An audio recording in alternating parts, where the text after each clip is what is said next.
Okay, good morning everybody. It's Tuesday, August 27th. This is your Break It Down live session for the McKinley fire. Mark and Gina running the camera.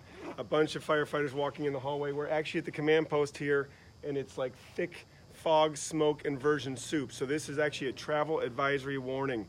In the Willow area, I'm not sure how far south it is, but I live at milepost 73 and drove into 70, which is where the command post is, and just in that 3 miles, the only place I could actually see was a little dip where our lead dog coffee friends, the Sextons, have their awesome coffee booth at Hatcher Bass Turn.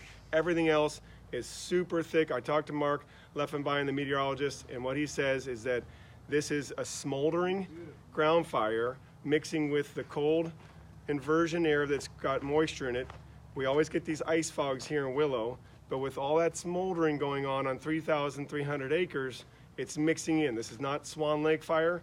Though we want to send a big shout out to all the firefighters down there. They've got a big battle ahead. The fire's established up in the drainages above Cooper Landing. There's lots of closures down there, so pay attention to the Swan Lake fire if you're driving south of Anchorage.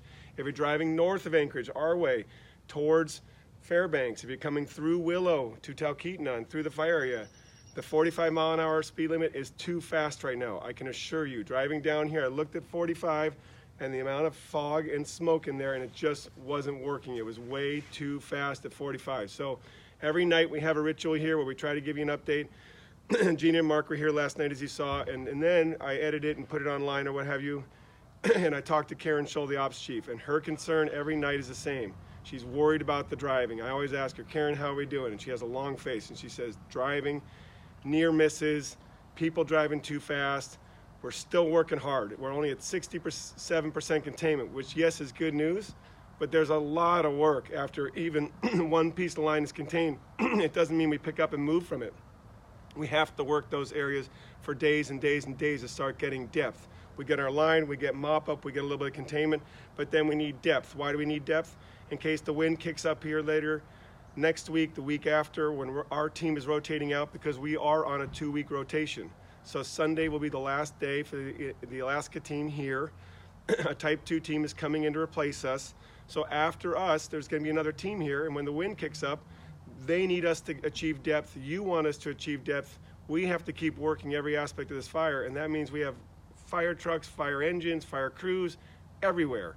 And when there's smoke like this mixed with fog, when there's just regular daytime night conditions and you think you can speed up and haul right through here, that's the watch out situation that's worrying all of us, including those ash pits and falling trees. Now the school buses, they're going to make one stop at the top of the fire, one stop at the bottom of the fire, and they're skipping all 19 stops in between.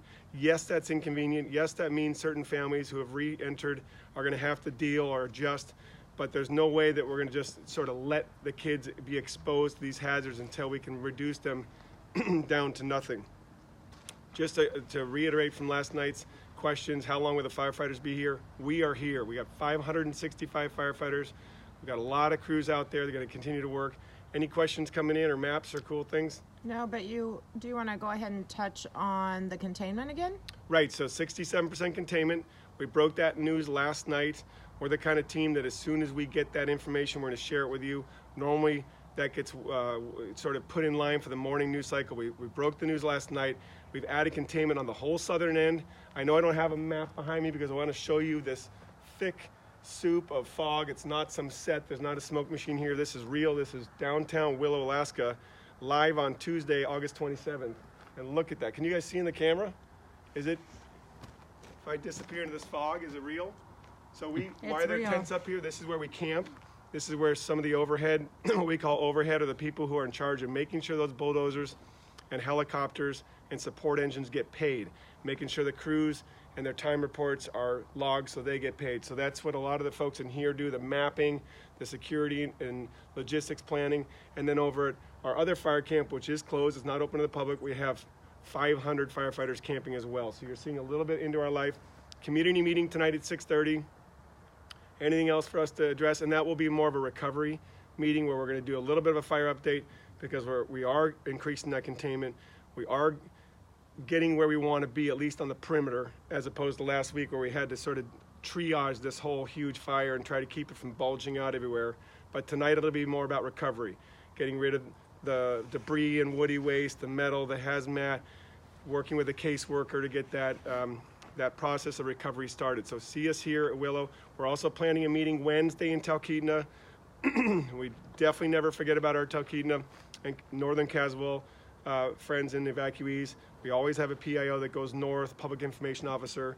It might be Gina and Mark, or we just have an amazing team here. Stephanie's in there, Liv, Jake, who you'll see down at Menard quite a bit, Mike. We have a great crew here. Renette's out there taking photos, so you'll see our information officers up and down from Menard all the way up to Talkeetna, Upper Susitna. We're here for you. Leave your questions for us anytime you watch this, and we'll get back to you this afternoon.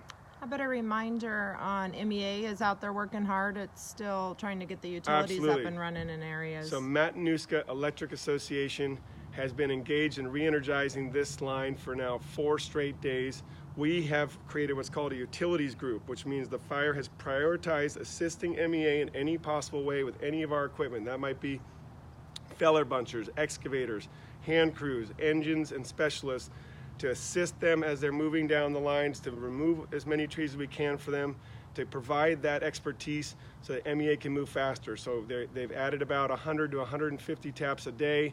The main trunk line from 88 to 84, some of those poles fell over, some of those poles were impacted like the trees, and then the side taps are getting energized, and then the home taps. We have a couple more questions coming in. Do we need more help from the government?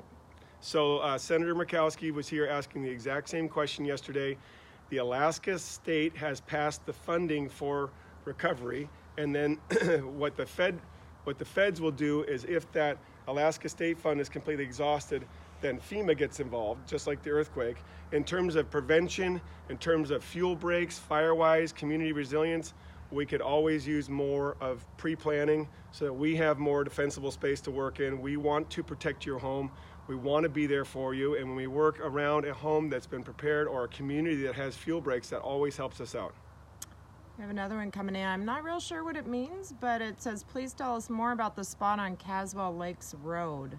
Not sure if they're talking about a spot fire? Or... Well, no, this has been sort of a perception problem for days now. We have the east side that is towards the Sheep Creek, and that area has been bulging out and that's where the hand crews have been going direct with their containment line right up against the edge. However, because that moved east over those days of high resistance to control, it got very visible and closer to areas than we wanted it to be. It never spotted into a community. It never bumped into Caswell Lakes area or into structures. There were some rumors about that. I called down those rumors. We talked to the locals. They'd say, yeah, actually you're right. It was a flare-up, or my neighbor made a mistake. No, there's not a fire in our community while we're evacuated. But that's a persistent area that's been more east than we'd like, but it hasn't moved in days. And that's where the Warm Springs hotshots, the Santiam Type 2 initial attack crew, and the Umpqua crew have been pounding in line. They've got hose lay all around that edge, and that's one of those pieces that when it does turn black, you'll agree with us that that was a long effort to get it there, but that we told you all along that's been a problem area that we've given a lot of attention to. Okay, we got to get down together. We got to brief our own firefighters now, all 500 of them down there. They're writing postcards home thanks to you. They're seeing the awesome banners on the highway and getting fired up when they get to work thanks to you. And I can tell you what that feels like. They come down the highway, they try to hit the gas station to get their whatever supplies they need and support the local economy, and then they start seeing your signs. And all those thank you signs get them more and more motivated. So thank you. That's what firefighters want. They want to do a good job. They're here for you. We'll talk to you soon.